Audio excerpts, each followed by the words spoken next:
Assalamualaikum warahmatullahi wabarakatuh. Perkenalkan, saya Sabar Nurdin, NIM 2004-6023. Di sini saya akan menjelaskan berbagai soal yang ada dalam UAS, ujian akhir semester mata kuliah telah kurikulum dan buku teks sejarah. Saya akan menjawab pertanyaan pertama, yakni menurut analisis saudara, apa permasalahan utama pendidikan kita Indonesia saat ini, dan beri alasan kenapa hal tersebut menjadi masalah utama menurut saudara. Menurut saya, masalah pendidikan sama seperti masalah bangsa Indonesia pada umumnya, yakni tentang keadilan. Keadilan dalam pendidikan, dalam sistem pendidikan Negara Kesatuan Republik Indonesia tentang keadilan. Mulai ujung barat sampai ujung timur Indonesia, dari Sabang sampai Merauke, hanya pada titik-titik tertentu saja mereka mampu memaksimalkan pendidikan. Namun pada titik-titik terdalam, pada mereka yang tinggal di pelosok, mereka yang tinggal jauh dari kota, mereka yang jauh dari keramaian, mereka yang tinggal di desa, mereka yang hanya tinggal di daerah-daerah terpencil, mereka tidak bisa mendapatkan pendidikan yang layak. Mereka tidak bisa mendapatkan hal-hal yang mungkin dirasakan oleh orang-orang kota. Hal ini terbukti bahwa tidak meratanya kemajuan teknologi, tidak meratanya pembangunan. Yang pertama, keadilan dalam dunia pendidikan, kemudian pemerataan teknologi. Kenapa bisa adanya perbedaan nilai antara orang kota, antara anak kota dengan anak desa? Karena memang pengajaran yang berbeda, teknologi yang berbeda, walaupun kurikulumnya sama, namun cara mengajar yang berbeda, media yang berbeda, guru yang juga berbeda, mungkin taraf pendidikan yang berbeda. Banyak hal yang menjadi masalah di pelosok-pelosok desa. Pendidikan yang seharusnya dirasakan sama juga seperti di kota, namun nyatanya adalah pemerataan itu tidak terjadi. Hingga akhirnya banyak melahirkan anak-anak sekolah yang berbeda, jauh berbeda dari anak-anak kota. Bahkan anak kota pun demikian.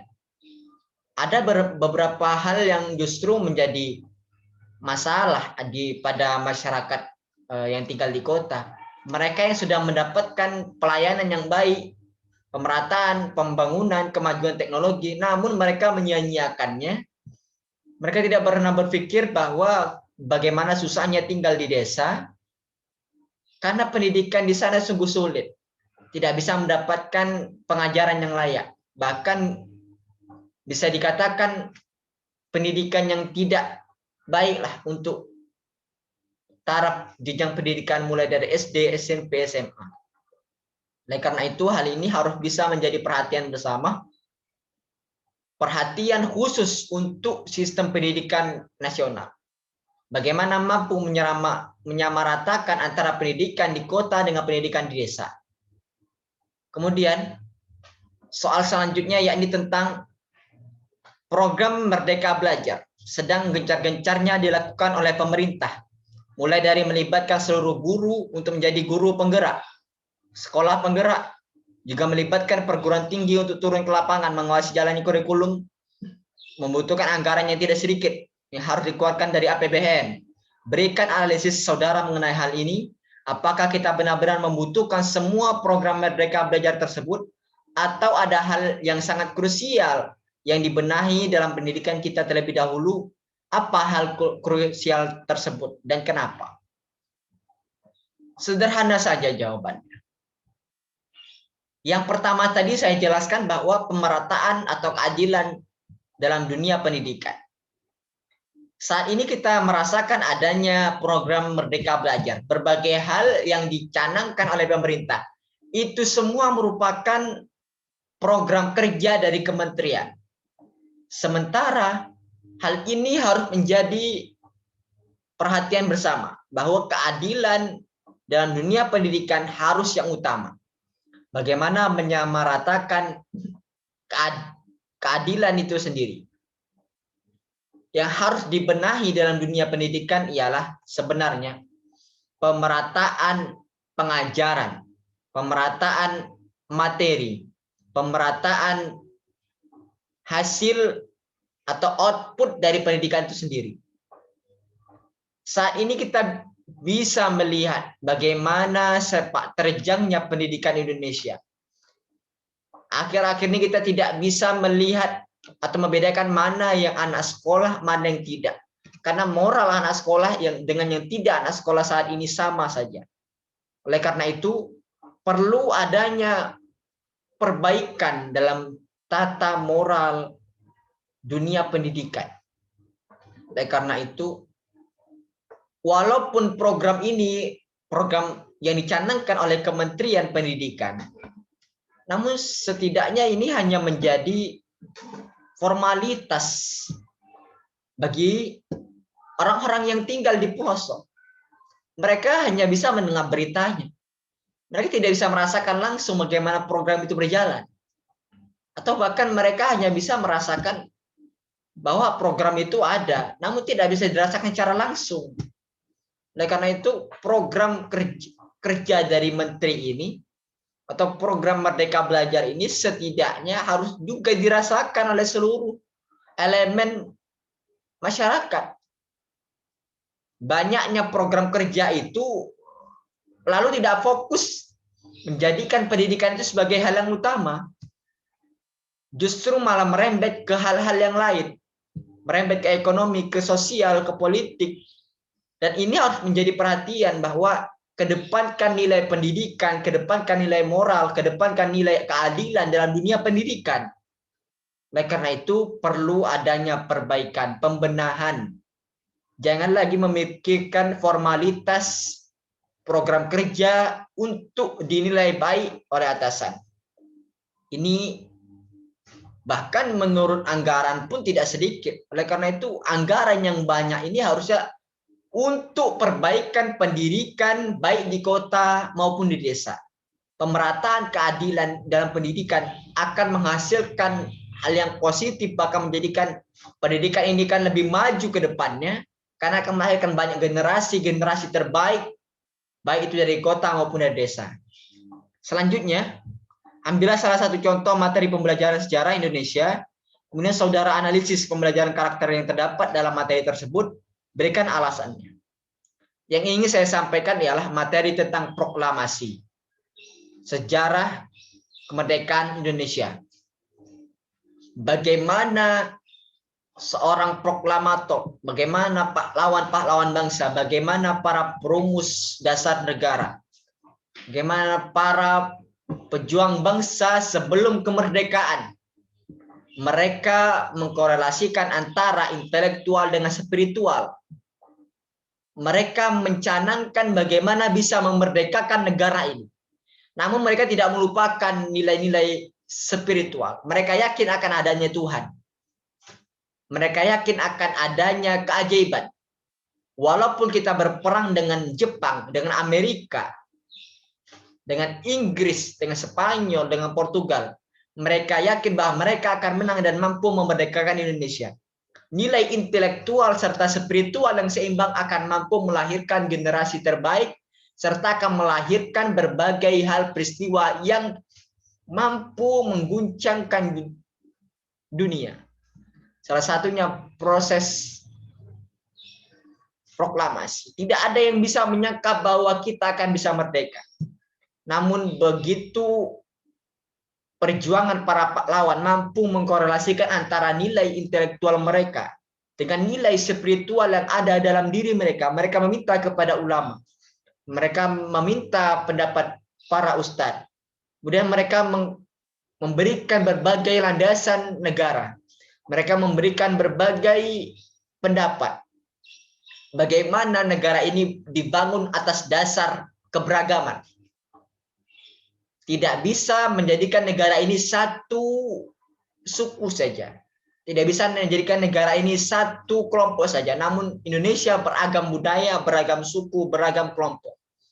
Dan ini menjadikan Indonesia negara yang maju ke depan bila mampu mengkorelasikan nilai intelektual dengan nilai spiritual.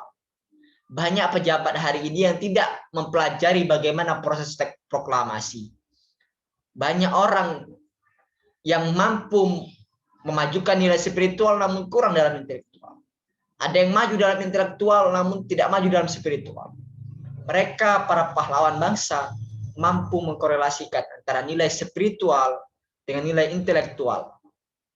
Selanjutnya, ceritakan pengalaman pribadi saudara selama sekolah menengah tentang pembelajaran sejarah dan analisis menurut saudara apa hal mendasar yang seharusnya dibenahi dalam pembelajaran sejarah.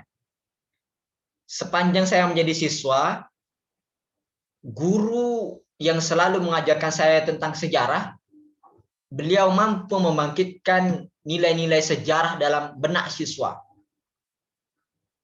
Diajarkan berbagai hal tentang sejarah, seluk-beluk sejarah, dikaitkan dengan dunia ekonomi, sosial, politik. Agar apa? Agar mampu siswa melihat bagaimana situasi kondisi pada saat dahulu kala. Bahwa pada saat itu tidak sama seperti sekarang. Bagaimana proses sejarah itu terjadi? Beliau menjelaskan secara detail, walaupun demikian ada juga beberapa kekurangan, yakni tidak meratanya pengajaran, tidak maksimalnya pengajaran, karena media yang kurang, karena berbagai hal yang mungkin tuntutan guru itu terlalu banyak hingga beliau sering tidak masuk. Ini yang akan menjadi pelajaran bagi guru, bagi sistem pendidikan itu sendiri. Guru jangan terlalu dibebani oleh tuntutan. Media juga harus dipersiapkan dengan baik. Terkadang materi yang dipersiapkan, namun media yang tidak memadai. Teknologi yang tidak memadai. Murid atau siswa akan paham dengan media. Dan itu semua harus bisa dihadirkan di hadapan siswa atau murid.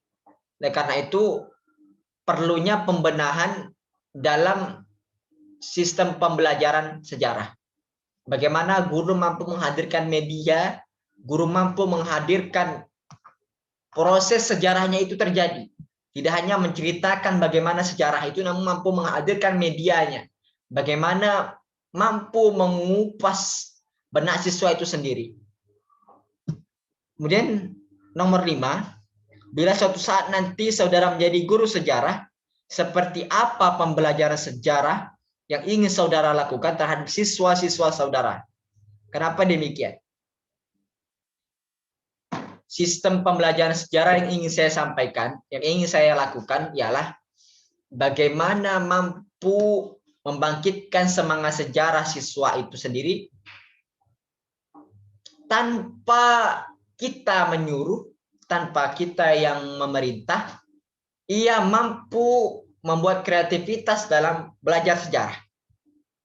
Kita hanya memotivasi, kita hanya memberikan arahan bagaimana siswa itu mampu belajar, bagaimana siswa itu mampu mengupas, bagaimana siswa itu mampu melihat kondisi sejarah itu sendiri.